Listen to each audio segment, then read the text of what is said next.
have an Eyewitness News exclusive, a travesty. A young boy thrown in jail as a 16-year-old high school sophomore. Now, more than 3 years later, this young man is free. Criminal charges completely dropped.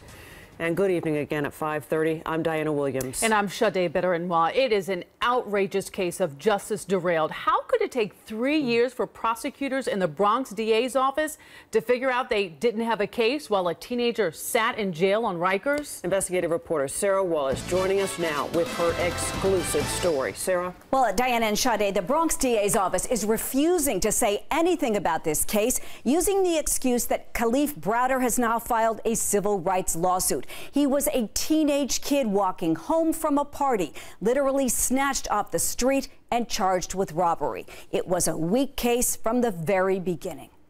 I spent 3 New Years in there, 4 of my birthdays. I spent a lot of holidays in there.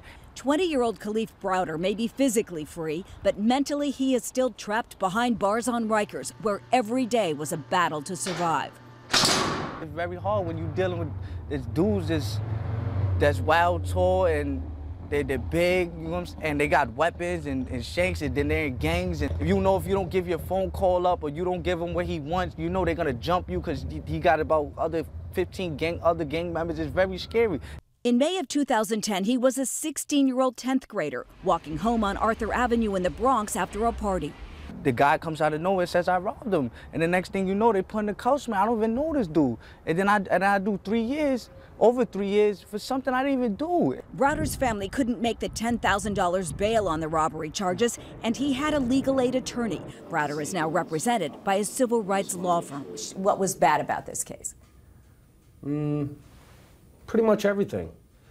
One witness identification from a stranger, no evidence, no property recovered. Months turned into years. He tried to commit suicide several times.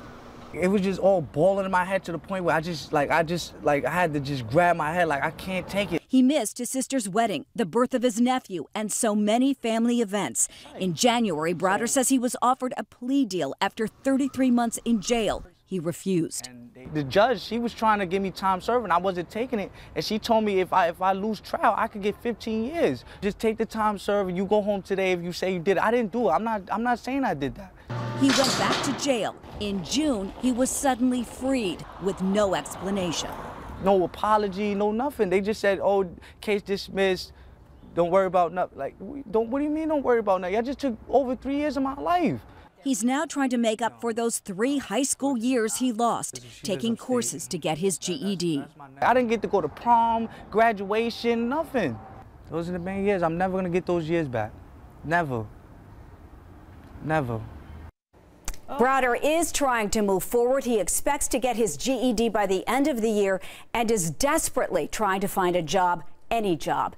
If you have a story you think we should investigate, call our tip line at 877-TIP-NEWS or email us at the.investigators@abc.com. You can also follow me on Twitter at Sarah Wallace TV. And if you're talking about or sharing this story, use the hashtag RikersTeen.